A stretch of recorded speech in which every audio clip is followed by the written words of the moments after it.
Radio Sucesos 101.7 FM presenta su noticiero Sucesos con Milton Pérez y Verónica Larrea. Un periodismo libre para una democracia plena. Los hechos y las opiniones de los sucesos que marcan nuestro tiempo.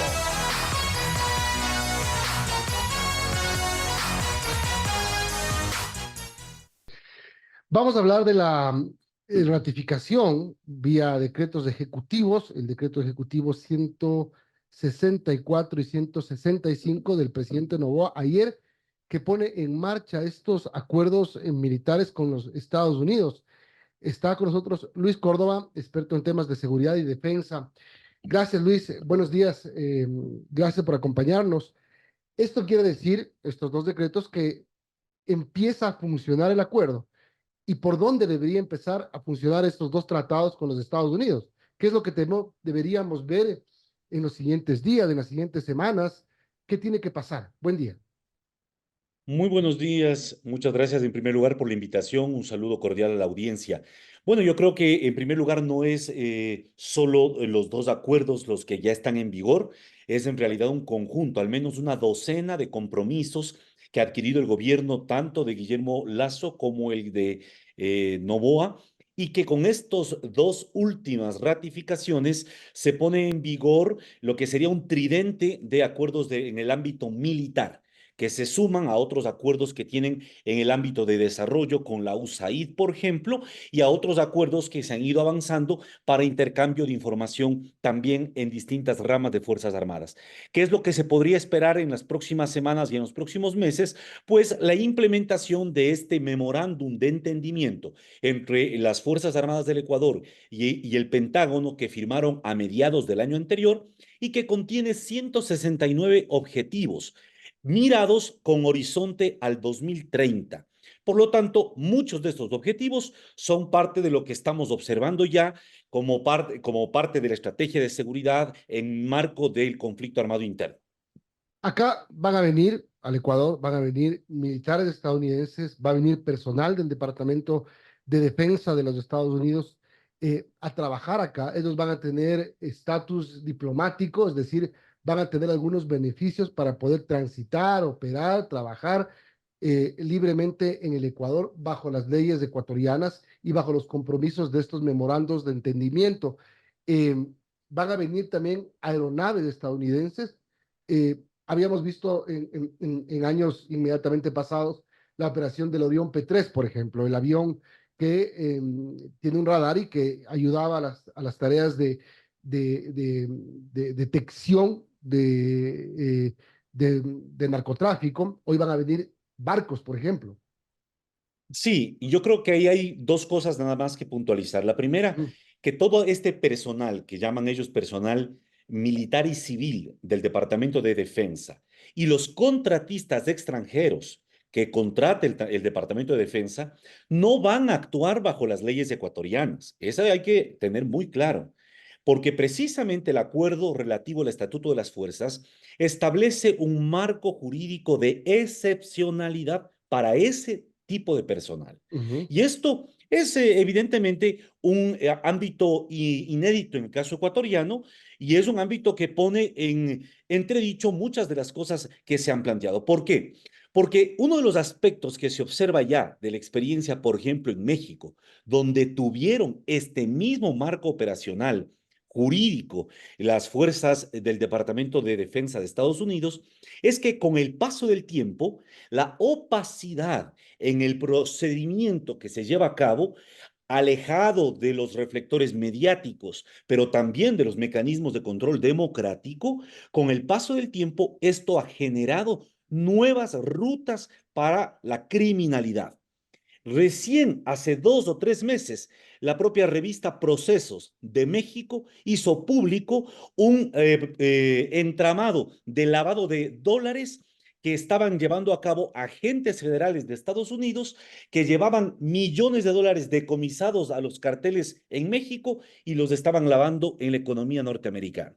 Entonces, yo creería ahí que es fundamental dos cosas. Primero, nosotros podemos tener la mayor crisis de seguridad, pero no podemos renunciar a la creación de mecanismos de control institucionales que permitan verificar qué están haciendo no solo nuestras Fuerzas Armadas, sino fundamentalmente tropas extranjeras en nuestro territorio, Es que decir, es lo elemental que se debe haber debe una pedir a un país. fiscalización, si es que se cabe la palabra.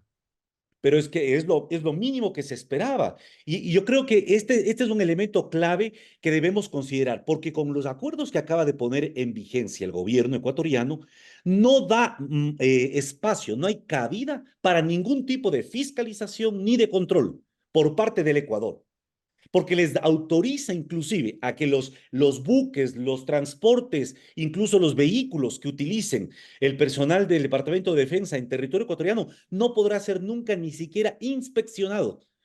Entonces, este tipo de cosas me parece a mí debemos meditar con más cuidado y sopesar, porque tenemos una experiencia en la región de 40 años de guerra contra las drogas, en donde la militarización ha sido un ingrediente central todo el tiempo. Ahora, dicen muchos que esto es una base de manta sin base de manta. Yo diría que es mucho más complejo. Me parece ¿Mm? que ahí hay tres rasgos importantes. El primero es el contexto. Esto no ocurre en un contexto como el de la base de Manta. Recordemos que desde el 2017, la nueva estrategia de defensa, de seguridad que emite la administración de Donald Trump, por primera vez reconoce a China y a Rusia como desafíos geoestratégicos para los Estados Unidos. Esto cambia porque del 2017 Estados Unidos no tenía esa lectura en su estrategia y en su construcción de política de seguridad. Desde ese momento, nosotros estamos ya en un contexto de, al menos de hostigamiento geopolítico, donde vemos permanentemente cómo China, Estados Unidos y Rusia juegan un ajedrez muy complejo a nivel mundial, incluso en el marco de las guerras de Ucrania y Gaza. En ese contexto de pugnacidad geopolítica, que nosotros decidamos alinearnos de manera absoluta con uno de los jugadores es al menos riesgoso en términos estratégicos para el propio Ecuador.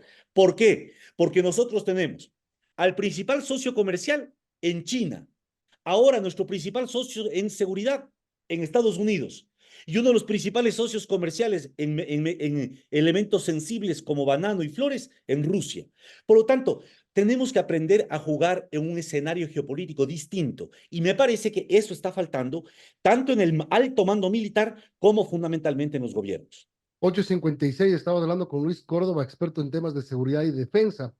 Este tratado o estos dos tratados son básicamente para interdicción marítima, es decir, para las operaciones ilegales que puedan ocurrir en el mar. No tiene nada que ver con tierra, con aire.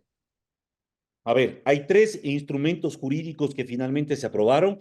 El tridente militar de cooperación con Estados Unidos se basa en el acuerdo que se firmó en mayo del 2023 y se ratificó en agosto del 2023 en el gobierno de Lazo, que es el de interceptación aérea, que es Ujú. para las aeronaves, etcétera, etcétera.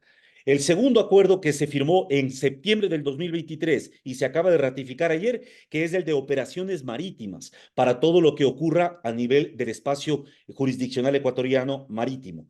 Y el tercero, que es el estatuto relativo a las fuerzas, que es el marco operacional de cómo van a actuar en todo el territorio ecuatoriano las tropas de Estados Unidos. Estos tres instrumentos le facultan a que sea el jefe del comando conjunto y los comandantes de Fuerza Aérea, Marina y Ejército los únicos responsables de coordinar, autorizar y permitir la presencia o no de buques extranjeros, personal extranjero, el desempeño, el desplazamiento, etcétera, etcétera. ¿Esto qué significa, en otras palabras? Significa la preeminencia del poder militar sobre el poder democrático civil. Esto hay que tenerlo claro. Y esto no hay que evadir la discusión y el debate de lo que estamos viendo. Ya acabamos de observar, Milton, lo que ocurrió por un muy mal proceder del gobierno con el tema de la transferencia de equipo militar a Estados Unidos de origen ruso. Porque cuando debieron haber creado una transparente política de comunicación para explicar qué se va a enviar y por qué razones, terminaron hablando simplemente de chatarra militar y eso se les ha caído como un castillo de naipes. Entonces yo creo que es imprescindible que desde la ciudadanía, desde el periodismo y ojalá también desde una clase política más consciente del enorme complejo escenario en el que nos movemos hoy, comencemos a tener con más cuidado en lo que nos estamos metiendo. el escenario de conflicto armado le entrega por orden de la Ley Orgánica de Defensa Nacional al Comando Conjunto algunas facultades que antes no tenían. Y la última cosa, en la ley reformatoria a varios cuerpos legales de seguridad, que entró en vigencia el 29 de marzo del 2023, se le entregó otras potestades al Ministerio de Defensa, ¿como cuáles? Como por ejemplo, que en todos los contratos de concesión de cualquier sector estratégico de servicios públicos se tenga que contar con un informe de validación del Ministerio de Defensa. Por eso es que ahora, hasta en las licencias, en las licitaciones mineras o petroleras, va el Ministerio de Defensa a tener un rol protagónico. Esto solo existía en la Ley de Defensa Nacional de la dictadura del 64. Y quiero terminar justamente con el tema que usted, Luis, acaba de mencionar, que es esta transferencia de equipo bélico ruso a los Estados Unidos para que finalmente vaya a Ucrania, como ya lo dijo Estados Unidos claramente. Aquí no hubo metedura de pata, aquí no hubo una equivocación por parte de los funcionarios estadounidenses. Ellos dicen lo que se está haciendo y lo que les conviene a sus intereses. Que no importa que Ecuador sea una pequeña potencia y que Ecuador tenga una bronca con Rusia. Eso no tiene nada que ver para ellos. Lo importante es lo que están haciendo. ¿Debería Ecuador detener esta transferencia de equipos con todo lo que está pasando o seguir adelante? Es irreversible, Milton, lamentablemente eso ya está tomado, esa decisión está tomada. Mucho me temo que incluso en el avión ucraniano de carga que En el vino hacia Antonov, algunas, exactamente, yo mucho dicen me que temo no que se ahí atrevieron, dicen que no no, fue, que estaba yo empacado creería, todo, pero que no fue. Dicen, ahora, Yo nadie creería vio. que yo creería que ahí ya se fue este equipamiento. O sea, aquí no hay marcha atrás. Ya se resolvió el tema incluso de las flores. Hoy la Cancillería anunció que han levantado las sanciones a las 5 Claro, empresas florícolas, bananeras, perdón, y por lo tanto un poco han logrado capear el temporal. Pero dejan dos lecciones fundamentales. La primera es, hay un gravísimo problema de falta de transparencia sobre los pertrechos bélicos militares del Ecuador. No se conoce qué tenemos y qué no. En el 2010 se compraron más de una docena de Super Tucanos y resulta que ahora, según la página web de la FAE, apenas 2 están operativos. Entonces aquí hay que preguntarse, ¿quiénes fueron los que pidieron que compren esos Super Tucanos? ¿Y por qué al cabo de menos de 12, 13 años ya no funcionan? O compraron cosas que ya eran chatarra o no se dieron mantenimiento. O sea, ¿qué está ocurriendo? Yo creo que esto es importante, Milton, porque recordemos una cosa que es central. El ministro de Defensa del gobierno anterior anunció en junio del año anterior, cuando firmó el memorándum con el Pentágono, que el proyecto de fortalecimiento de las capacidades de las Fuerzas Armadas abarca un monto por sobre los 3.100 millones de dólares. Eso no es poca cosa.